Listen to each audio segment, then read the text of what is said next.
상상해 보시죠. 중동 사막 한가운데서 미사일이 발사됩니다. 네. 그리고 정확히 24시간 뒤에 서울의 한 카페에서 마주 앉은 고객이 이렇게 말하는 거죠.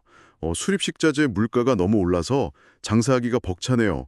제안해 주신 포트폴리오 조정은 다음으로 미뤄야겠습니다. 라고요. 아, 참 난감한 상황이죠. 그렇죠. 지구 반대편의 지정학적 위기가 오늘 오후 청취자님의 미팅 테이블 위로 곧바로 날아와 꽂히는 순간이거든요. 맞습니다. 사실상 이제 경제적인 거리가 제로가 된 세계에 살고 있으니까요. 눈에 보이지 않는 거대한 도화선이 전 세계의 물류, 환율, 그리고 평범한 개인의 가계부까지 아주 촘촘하게 연결하고 있습니다. 네, 그래서 오늘 이 복잡하게 얽힌 도화선의 한가운데서 고객과의 중요한 미팅을 앞두고 계신 청취자님, 그러니까 우리 보험 영업인 여러분을 환영합니다. 네, 반갑습니다. 오늘 우리가 다룰 2026년 3월 31일자 대한민국 주요 뉴스들은 단순한 정보의 나열이 아닙니다. 이번 딥다이브의 미션은 아주 명확하거든요. 네, 어떤 걸까요? 쏟아지는 글로벌 위기와 국내 이슈들 속에서 그 겉핥기식 헤드라인 이면에 숨겨진 진짜 작동 원리를 파헤치는 겁니다. 아, 중요하죠. 네. 고객의 불안을 잠재우고 가장 신뢰할 수 있는 금융 파트너로서 어떤 인사이트를 건네야 할지 그 핵심 소재들을 지금부터 하나씩 언팩해 보겠습니다. 좋습니다. 고객과 마주 앉았을 때 가장 자연스럽게 하지만 가장 강력하게 주의를 환기할 수 있는 주제가 바로 체감 경기 그리고 환율이잖아요. 그렇죠. 당장 지갑에서 나가는 돈이니까요. 네, 그래서 그 출발점이 되는 중동 상황부터 짚어봐야겠습니다. 이게 단순히 전쟁이 났다 이런 수준이 아니에요. 지금 글로벌 경제에 목줄을 쥐고 헌대는 진원지가 되고 있거든요. 상황이 아주 긴박하게 돌아가고 있더라고요. 이스라엘이 후티 반군의 공격을 받은 데 이어서 지금 레바논 남부로 공세를 확대하고 있어요. 네, 게다가 그 과정에서 유엔 평화유지군 사상자까지 발생하면서 사실상 국제사회의 레드라인을 넘나들고 있죠. 와, 진짜 심각하네요. 더 큰 문제는 이란의 행보잖아요.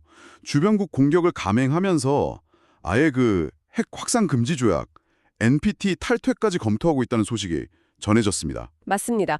이스라엘은 또 이에 대응해서 국방 예산을 대폭 증액했고요. 여기에 미국의 개입 양상도 심상치가 않거든요. 트럼프 대통령이 아주 강경한 발언을 했던데요. 네, 트럼프 대통령은 이란과의 협상이 결려질 경우에 이란의 핵심 인프라를 완전히 파괴하겠다고 강력하게 경고했습니다. 핵심 인프라 파괴요? 네, 그리고 동시에 아랍 국가들을 향해서는 이 사태를 수습하기 위한 전쟁 비용을 분담하라 이런 압박 카드도 꺼내들었어요. 그렇군요.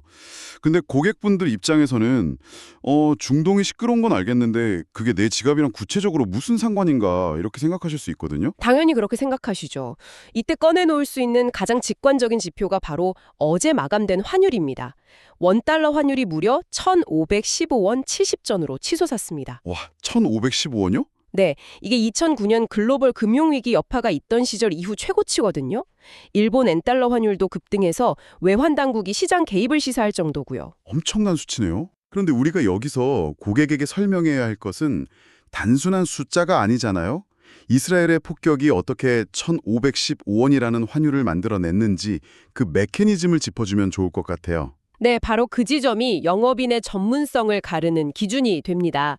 연결고리를 하나씩 따라가 보겠습니다. 먼저 후티 반군과 이란의 움직임으로 인해서 호르무즈 해역 그리고 홍해가 봉쇄될 우려가 아주 커졌습니다. 거기가 완전 핵심 통로잖아요. 그렇죠. 이란이 통행료 징수까지 추진한다는 건 전 세계 원유 물류의 대동맥이 막힌다는 뜻이거든요. 그러면 당연히 국제 유가는 급등할 수밖에 없습니다.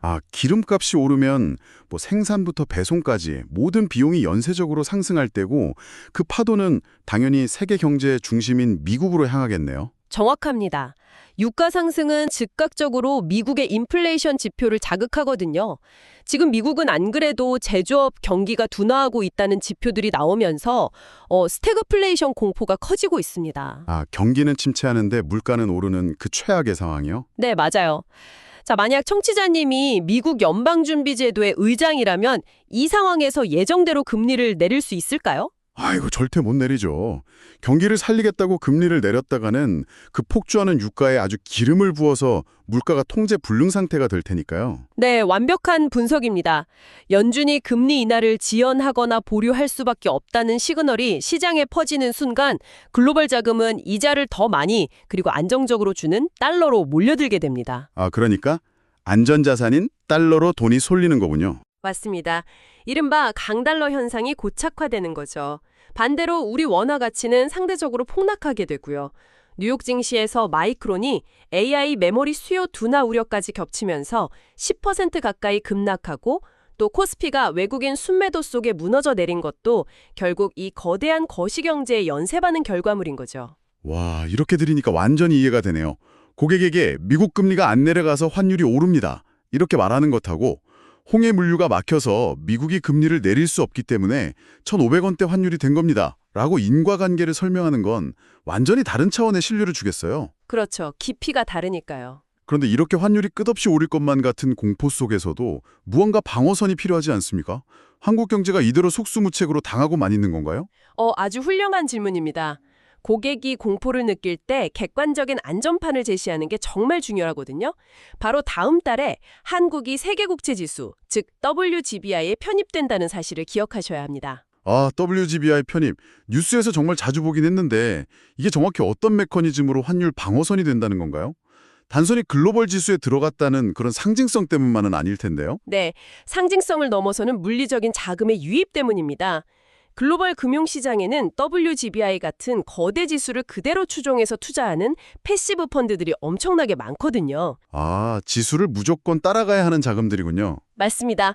한국이 이 지수에 편입되면 이 펀드들은 자신들의 의도와는 상관없이 지수 비율에 맞춰서 기계적으로 한국 국채를 사들여야만 합니다. 무조건 사야 하는 거네요. 네, 즉 외부의 악재 속에서도 달러를 원화로 바꿔서 국내 채권 시장으로 들어와야 하는 대기 자금이 든든하게 받쳐준다는 뜻이죠. 아, 그러니까 외국인이 한국 채권을 사려면 달러를 팔고 원화를 사야 하니까 시중에 원화 수요가 생기면서 환율 상승 압력을 억제해 주는 거군요. 바로 그겁니다. 미팅에서 이 원리를 설명해 주시는 거죠.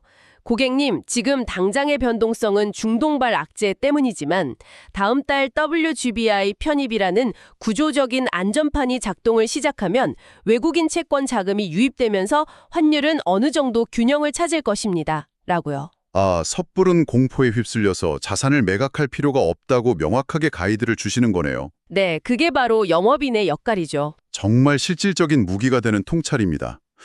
외부에서 불이 나니까 사실 정부도 다급하게 움직이고 있거든요. 오늘 국무회의에서 중동 사태 대응을 위해 25조 원 규모의 추가 경정 예산안을 처리할 예정입니다. 25조 원이면 정말 큰 규모죠. 네, 막대한 돈을 풀어서 고유가 부담을 완화하고 취약계층을 지원하겠다는 건데요. 게다가 이재명 대통령은 에너지 위기 때문에 잠이 안 올 정도라면서 제주를 중심으로 한 풍력, 그리고 전기차 같은 신재생 에너지 전환을 서둘러야 한다고 강조했습니다. 외부의 거시적 충격을 막아내기 위해서 국가 차원에서 재정을 풀고 또 장기적으로는 중동 원유에 대한 의존도를 낮추기 위해 에너지 구조 자체를 뜯어고치겠다는 강력한 의지 표명으로 볼 수 있습니다. 그런데 저는 여기서 조금 모순적인 상황을 하나 짚고 넘어가고 싶거든요. 어떤 부분이죠? 정부는 어떻게든 밖에서 밀려오는 해이를 막아보겠다고 막 방파제를 쌓고 있는데 정작 우리가 믿고 투자하거나 자금을 맡긴 국내 기업들 내부에서 둑이 무너지고 있단 말이죠. 어떤 기업들 이야기인지 바로 짐작이 갑니다. 최근 불거진 지배구조나 투명성 문제들 말씀하시는 거죠? 발표했어요. 네, 논란이 컸죠. 표면적인 이유는 사업 부진에 따른 자금 확보라지만 주주들 입장에서는 완전히 뒤통수를 맞은 격이라 지금 반발이 엄청납니다. 유상증자라는 개념 자체를 고객의 입장에서 명확히 해석해드릴 필요가 있는데요. 사실 유상증자가 무조건 나쁜 건 아닙니다. 아, 그런가요? 네, 회사가 획기적인 신사업이나 공장 증설을 위해서 돈을 끌어모으는 거라면 호재일 수도 있죠. 하지만 지금처럼 업황이 부진한 상태에서 그것도 주총이 끝나자마자 기습적으로 주식을 새로 찍어내서 팔겠다는 건 완전히 다른 이야기입니다. 주주들 입장에서는 화가 날 만하네요. 그렇죠. 기존 주주들이 가지고 있는 주식의 가치, 그러니까 내 파의 조각을 희석시켜버리는 행위거든요. 회사의 손실이나 자금난을 기존 주주들의 주머니를 털어서 메우겠다는 시그널로 읽히기 때문에 시장의 신뢰가 완전히 박살이 나는 겁니다. 주주가치 훼손의 전형적인 사례군요. 근데 더 심각한 건 사실 금융권에서 터진 신뢰 문제입니다. 금융권이요? 네, 다올금융그룹 이야기인데요. 서민들이 피땀 흘려 맡긴 다올저축은행의 예금으로 자금난을 겪고 있는 모회사 다올투자증권의 채권을 매입해서 부당하게 지원했다는 의혹이 불거졌습니다. 현재 경찰이 수사 중이고요. 아, 이건 정말 뼈아픈 뉴스네요. 게다가 국세청은 세제 혜택을 악용해서 세금을 탈루한 기업형 다주택 임대사업자 15곳에 대해서 대대적인 세무조사에 착수했습니다. 자, 이 세 가지 뉴스, 그러니까 한화솔루션의 기습 유상증자, 다올저축은행의 부당 지원 의혹, 임대사업자들의 탈세, 이게 겉보기엔 다 다른 분야의 경제 뉴스 같지만 사실 관통하는 단 하나의 본질이 있습니다. 그게 뭔가요? 바로 시스템의 강화벽이 무너졌다는 겁니다. 방화벽이 무너졌다는 건 마땅히 지켜져야 할 원칙이 지켜지지 않았다는 뜻이군요. 저축은행 고객의 돈은 독립적이고 안전하게 운용되어야 하는데 모회사 살리기에 동원됐다면 이건 금융기관의 존재 이유 자체를 흔드는 거 아닙니까? 그렇죠. 고객들은 내가 믿고 맡긴 금융회사의 금고문이 사실은 뒷문으로 활짝 열려 있던 것 아니냐, 이런 근본적인 공포를 느끼게 되거든요. 진짜 무서운 일이네요. 네, 그래서 청취자분들께서 고객 미팅 시에 이 대조적인 상황을 정확히 짚어주시는 겁니다. 거시경제의 불안, 환율 급등이나 물가 상승은 우리가 통제할 수 없는 자연재해와 같습니다. 하지만 기업 지배구조의 실패나 금융기관의 자금 유용은 배를 갉아먹는 내부의 쥐와 같죠. 비유가 확 와닿네요. 파도가 아무리 높아도 선체가 튼튼하면 배는 가라앉지 않지만 선체 밑바닥에 구멍을 내는 쥐가 있다면 아주 잔잔한 바다에서도 배는 침몰할 수 있다는 거군요. 바로 그겁니다. 그렇다면 이 불안한 시장에서 내 자산을 어디에 두어야 할까요? 고객이 가장 두려워하는 것은 수익률의 하락보다 신뢰의 붕괴입니다. 신뢰의 붕괴요? 네, 이때 영업인 여러분이 나서야 합니다. 고객님, 이럴 때일수록 겉보기에 화려한 수익률을 줬거나 지배구조가 불투명한 자산에 노출되기보다는 법적인 테두리 안에서 가장 엄격한 감시를 받으며 고객의 자산을 완벽하게 링펜싱, 즉 격리하여 보호하는 보험과 같은 투명한 안전자산이 포트폴리오의 중심을 잡아줘야 합니다. 이렇게 설득하는 가장 강력한 논리가 완성되는 거죠. 거시경제 뉴스를 단순한 브리핑이 아니라 리스크 관리의 필요성을 입증하는 증거자료로 활용하라는 말씀이시군요. 정말 탁월한 접근입니다.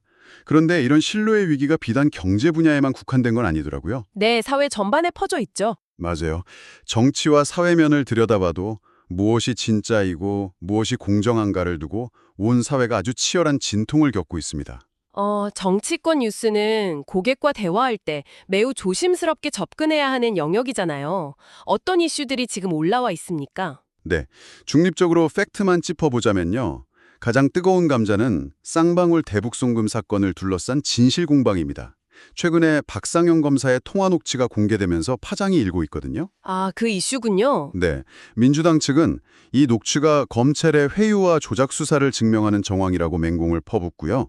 반면에 국민의힘과 박 검사 측은 발언의 앞뒤 맥락이 완전히 왜곡되고 짜깁기 되었다면서 강력하게 반박하고 나섰습니다. 팽팽하게 맞서고 있네요. 네, 그래서 현재 서울고검 인권침해 TF가 서민석 변호사를 상대로 진술 번복의 배경과 녹취록의 전체 맥락을 조사 중입니다. 네, 이 뉴스를 다룰 때 영업인으로서 취해야 할 핵심 스탠스는 어느 쪽이 진실이냐를 가려내는 것이 절대 아닙니다. 그렇죠. 그건 너무 위험하죠. 맞아요. 특정 진영의 논리에 동조하는 것은 리스크가 큽니다. 그보다는 사회 전반에 걸쳐서 팩트를 둘러싼 피로감과 불신이 극에 달해 있다는 그 현상 자체에 주목하셔야 합니다. 맞습니다. 정치적 방향성에서도 이런 혼란을 수습하려는 움직임이 엿보이거든요. 어떤 움직임이죠? 이재명 대통령이 정치인의 가장 중요한 기준은 자신의 신념보다 다수 국민의 삶과 책임을 우선하는 것이라면서 철저한 실용주의를 강조했습니다. 실용주의요? 네, 동시에 민주당 소속인 김부겸 전 국무총리가 보수의 텃밭 중의 텃밭인 대구시장 출마를 선언했어요. 오, 대구시장이요? 파격적이네요. 그렇죠. 이념의 틀을 깨고 지역 현안 해결이라는 실용적 접근으로 승부를 보겠다는 건데 결국 이 모든 게 이념 논쟁에 지친 국민들에게 실질적인 결과로 증명해 보이겠다는 기조의 변화를 일으킵니다. 아주 예리한 관찰이십니다. 이념이나 명분보다 내 삶을 실질적으로 나아지게 하는가를 묻는 실용주의가 화두가 되고 있다는 점은요. 역으로 고객들 역시 불확실한 미래보다는 확실하고 실용적인 재무적 결과를 갈구하고 있다는 심리를 대변하는 거거든요. 맞습니다. 게다가 사회면을 보면 대중이 투명성과 공정성에 얼마나 목말라 있는지 아주 여실히 드러납니다. 과거의 진실을 바로 세우려는 작업도 속도를 내고 있거든요. 네, 어떤 내용이죠?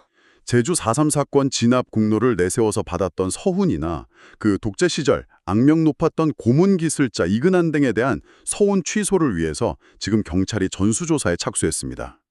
과거의 잘못된 기록을 지우고 올바른 기준을 다시 세우겠다는 거죠. 네, 긍정적인 변화네요. 하지만 여전히 현실의 벽은 높다는 좀 씁쓸한 뉴스도 있죠. 네, 진짜 화가 나는 뉴스가 있었습니다. 청년 일자리 지원 사업을 담당하던 직원이 기업에 정부 지원금을 약속하면서 자기 아들을 인턴으로 채용해달라고 청탁했다가 적발됐어요. 와, 이건 진짜 아니죠. 네, 고용노동부가 계약을 종료하고 관리 감독을 강화하겠다고는 했지만 청년들의 정당한 기회를 빼앗는 이런 불공정 채용 비리 정말 분통이 터지는 일입니다. 참, 그리고 기술의 발전이 오히려 진실을 가리는 도구가 되기도 하잖아요. AI 범죄 문제도 심각하지 않습니까? 맞습니다.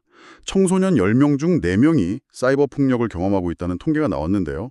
특히 딥페이크 같은 AI 기술을 악용해서 이게 진짜인지 가짜인지 전문가조차 구분하기 어려운 범죄들이 폭증하고 있습니다. 진짜 무서운 세상이네요. 거기에 남원역에서는 90대 승객이 열차에 치여 사망하는 참담한 사고까지 발생하면서 코레일의 안전관리 시스템 자체가 도마 위에 올랐습니다. 자, 이 사회 뉴스들을 하나로 묶어봅시다.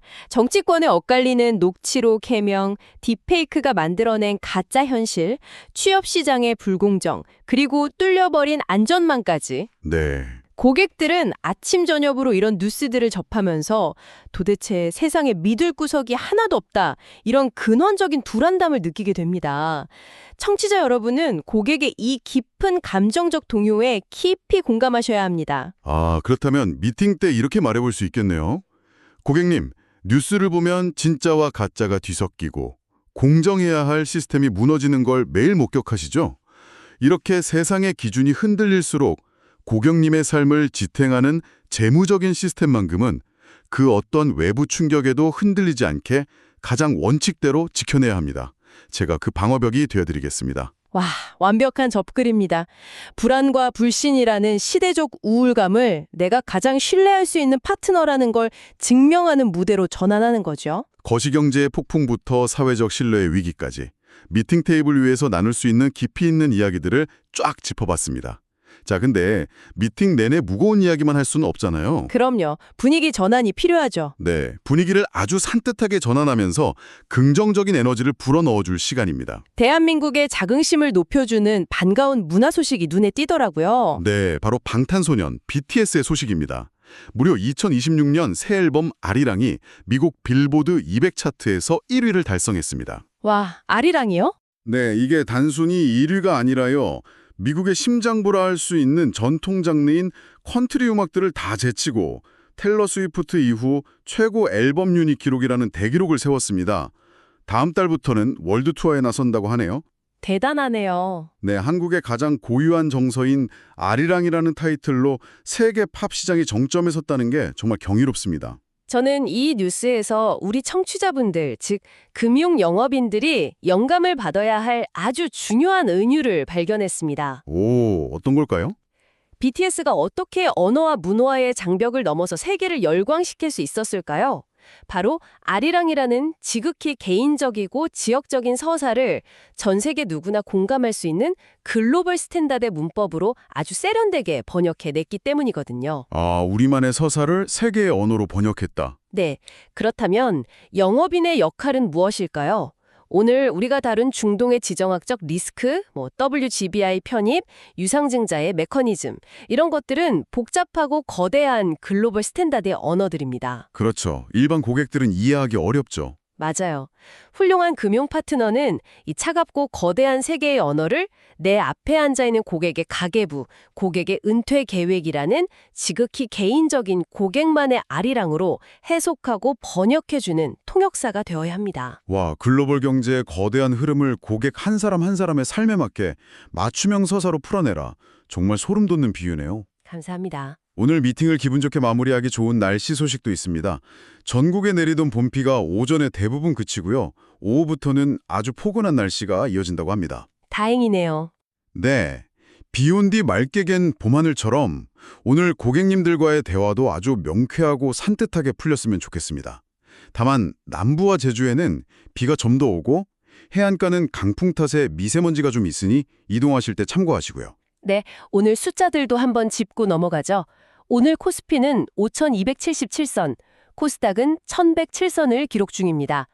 다우지수가 45,000, 나스닥이 2만 선을 훌쩍 넘은 상태고요. 와, 숫자들이 진짜 어마어마하네요. 네, 비트코인은 무려 1억 1,452만 원을 가리키고 있습니다. 원달러 환율이 1,517원으로 좀 높지만 이 거대한 숫자들은 그 자체로 2026년 현재 우리 시장이 얼마나 역동적이고 엄청난 자본의 이동 속에 있는지를 보여주는 증거들입니다. 2026년의 지표들은 정말 단위부터가 다르네요. 이 역동적인 숫자들의 이면을 읽어내는 눈이 그 어느 때보다 필요한 시점 같습니다. 자, 전문가님, 오늘 고객 미팅의 마지막을 장식할 만한 울림 있는 명언 하나 남겨주신다면요. 오늘처럼 변동성과 불확실성에 대한 뉴스가 넘쳐날 때 고객의 마음에 아주 단단한 닻을 내려줄 수 있는 헨리 포드의 명언을 추천하고 싶습니다. 오, 기대되는데요? 당신이 할 수 있다고 생각하든 할 수 없다고 생각하든 당신은 옳다. 아, 멋진 말이네요. 환율이 요동치고 딥페이크가 진실을 가리고 또 믿었던 기업들이 신뢰를 저버리는 시대잖아요.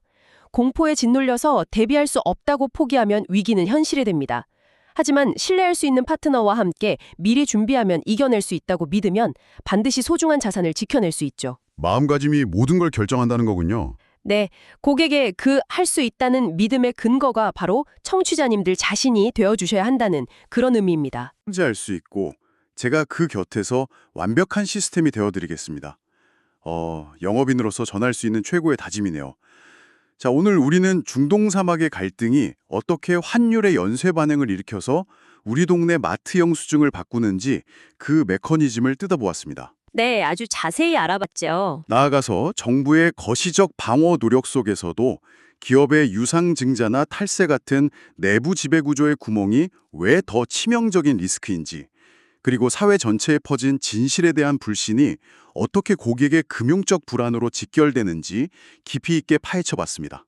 방탄소년단의 1위 소식처럼 이 방대한 세계의 서사를 고객의 개인적인 삶의 언어로 아주 멋지게 번역해 내시길 바랍니다. 그럼 마지막으로 청취자 여러분, 오늘 첫 고객과의 미팅을 앞두고 스스로에게 그리고 또 조심스럽게 고객에게 이런 도발적인 질문을 던져보며 대화를 확장해 보시면 어떨까요? 어떤 질문이죠? AI로 인해 진짜와 가짜의 경계가 무너지고 믿었던 대형 금융기관의 방화벽이 하루아침에 뚫리며 정치권마저 진실 공방에 갇혀버린 이른바 초불확실성과 불신의 시대입니다. 네. 이런 시대에 우리가 고객의 삶을 위해 대비시켜야 할 진정한 의미의 보험이라는 것은 그저 돈을 여러 바구니에 나누어 담는 자산의 분산을 넘어서서 쏟아지는 조작된 정보와 신뢰할 수 없는 시스템 속에서 나에게 진짜 필요한 안전과 거짓된 리스크를 가려내는 바로 정보의 분별력 그 자체가 아닐까요? 아, 정말 좋은 화두입니다. 우리가 통제할 수 없는 세상의 흔들림 속에서 고객의 가계부와 미래를 지켜내는 가장 단단하고 명확한 나침반이 되어주시길 바랍니다. 경제라는 거대한 파도 속에서도 고객과 함께 목적지를 향해 항해해 나갈 대한민국 모든 보험 영업인 여러분의 성공적인 하루 그리고 압도적인 신뢰를 구축하는 미팅을 진심으로 응원합니다. 이상으로 오늘의 딥다이브를 마칩니다. 청취자님, 오늘도 파이팅 하십시오.